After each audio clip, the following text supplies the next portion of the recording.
Talk, shop, pop, movies. Hi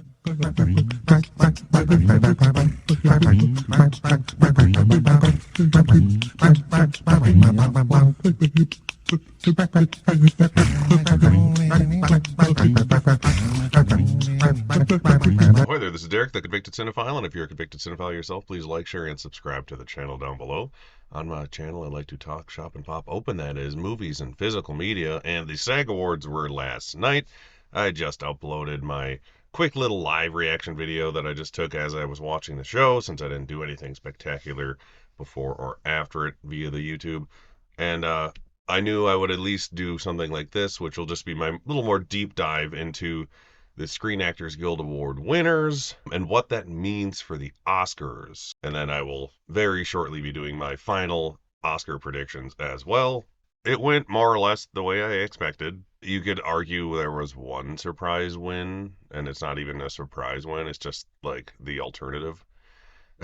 Otherwise, everything else went essentially to the most presumed winner. Let's just start with the supporting races because they're the most in the bag. Divine Joy Randolph won supporting actress for The Holdovers. She's amazing in the movie. I like her in Only Murders as well. But yeah, she swept the whole season. I said before, the only thing I thought she might have a chance of losing was the BAFTA, and she won there as well. So once she won that, I wasn't worried at all. Once you win all four of the precursors leading up to the Oscars, you're probably going to win the Oscar. There's like a 1% chance that you'll lose at this point, essentially.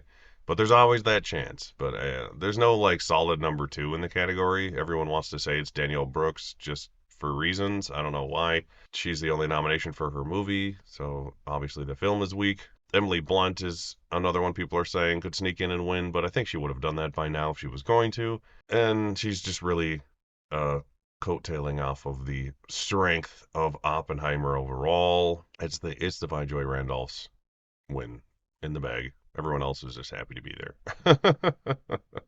at this point, but it's very cool. Good win there. Supporting actor, copy paste what I just said, but replace her name with Robert Downey Jr.'s. He swept everything this year. He is, I've said it a couple times, I think now in different videos, the perfect kind of Oscar winner where he's both long overdue for the recognition, so it's kind of like a career achievement award, but it's also perfectly timed to be in the best role possible to give it to him. So it's like, it doesn't get better than Robert Downey Jr. for Oppenheimer as far as Oscar wins go. It's the perfect movie at the perfect time for the perfect person. So those were the obvious ones. If anything weird happened there, it would have been a shock. To Best Lead Actor, I was rooting for Paul Giamatti. He's a SAG favorite. He's won 4 times, I think, at the Screen Actors Guild Awards for various things. He was like, him and Cillian Murphy, who was the winner, obviously, for Oppenheimer, of course. Shocking. They're about 50-50-ish in my head at this point before the show. And now that Cillian has won both the BAFTA and the SAG, I'd say it's like a 90-10 split chance-wise that Paul Giamatti, or anyone for that matter, wins the Academy Award over Cillian. Once you win BAFTA and SAG, like those are the two most important because they actually have membership overlap with the Academy, meaning those people are actually watching and voting for this film, performance, etc. Yeah, it's a big deal. So, congratulations, Cillian Murphy, on your probable Oscar win. He's a long overdue actor as well. Everyone is saying Paul Giamatti's like he's this old geezer of a man who's never won and he's super overdue, which, is true, except for he's not an old geezer of a man. He's like in his mid-50s. He's only like 8 years older or something like that than Cillian Murphy. And they're making it seem like he's just this super overdue legend. It's like Cillian Murphy's been around the block a few times, if you didn't know that. He's been in movies for well over 20 years now. And this is like his first real huge like leading role, and he just blows it out of the water, and he's amazing. It's a much more subtle performance than Paul's. Paul's is a little more emotional. It hits me in the feels a little better, so I would vote for Paul if I had a vote, but Cillian winning makes me essentially just as happy as far as he deserves to win, and it's an actor I love, and he's been around a long time kind of thing. So yeah, best actor, it's going to Cillian Murphy at the Oscars. I will reinstate this during my predictions, obviously, but I'm still rooting for Paul. If he gets an upset win at the Oscars, I will be ecstatic. But I am more than happy with Killian winning. Onto the only one that actually has suspense now at the Academy Awards. Best Lead Actress. I was finally predicting Emma Stone after her BAFTA win and her Critics' Choice win, because Lily Gladstone, who ended up winning, which is great, for Killers of the Flower Moon, she only won the Globe for drama. And of course, I just made that Emma Stone video and why she's not too young to win her second Oscar. So go watch that if you haven't. It's still relevant as far as the points I make. Um, I jinxed her into losing tonight, apparently. But I'm glad. I'm glad someone else won. It's a race now. It'll actually be exciting. I can't really say who has the edge. I would argue Emma Stone, just because Poor Things seems to be so much more liked than Killers, but they're both nominated for 10 plus Oscars. So it's not like nobody likes Killers, but its popularity seems to have waned a bit. Lily is that film's strongest chance for a win, and it's still like 50-50 at best between her and Emma. I personally think Emma deserves it based on her performance. I would not argue Lily winning. It would be a great win. It would be a historic win, which is really the main thing people are pushing for her to win. Like Killian, it is a much more subtle performance, but the fact that she kind of disappears for a good chunk of the movie hurts her. If she was in more of it throughout, I think she would have a much better chance to win, or more people would vote for her, or have less reasons to not vote for her, I would say. But she's great. It's like it's two very different performances that are both fantastic, just like Killian and Paul. Like, not everything's the same. Not everything has to be a loud, bombastic, melodramatic performance. Some things can be small and subtle. Some things can be weird and hilarious, like Emma Stone. She's just a little bit of everything in Poor Thing. That's what makes it so great. That she carries that whole movie through and through. She's in every second of it, damn near. Lily Gladstone, on the other hand, kind of disappears for a good chunk of that movie. There's like almost an hour where she's just like not there, barely. And in a 3 hour long movie, that's a lot of time still, you know. But I'm more than happy with her winning. The Screen Actors Guild is a little more sentimental than the Oscars.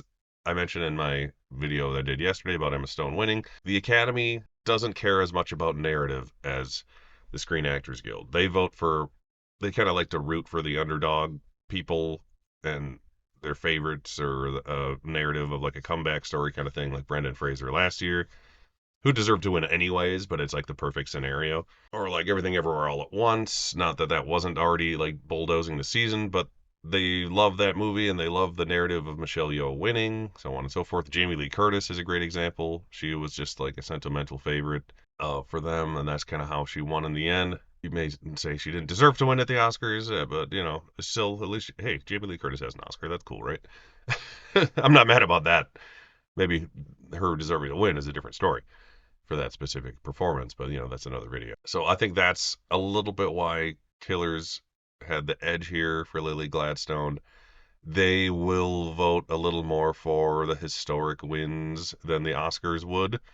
Everyone always assumed that like Chadwick Boseman would win because he passed away. He won at SAG and at Critics' Choice, but he lost at BAFTA and then the Oscars. So they're a little more picky. Like, they don't vote for a narrative over a passionate performance. So that's kind of what my point was in that video, among other things. So that's why it's tough. Like, do you pick the passion vote for the performance specifically, which would be Emma, or do you go for the strong narrative, which is also a great performance with Lily Gladstone? So it's kind of, you can't lose between the two, really. Like, they're both amazing. They'd both be great winners. The only big argument is Emma Stone already has one, and it's a bullshit argument, as my video would say. So that's the biggest shock of the night, and it's like the second place person won, essentially, in my, if you want to even call her that. That'll be the only category that's even moderately difficult to predict as far as acting goes at the Oscars. 3 out of the 4 are like sealed up, in my opinion. And on to the big one, the SAG Ensemble Award. This went to, of course, Oppenheimer. Won 3 of its 4 nominations tonight. That's usually about as good as you get going into an award show like this. Sadly, Emily Blunt did not win, but she did win as part of the ensemble, so everyone's a winner. Yay. The only thing that sucks about the SAG Ensemble Award is that only actors with individual credits at the end credits get the nomination slash win.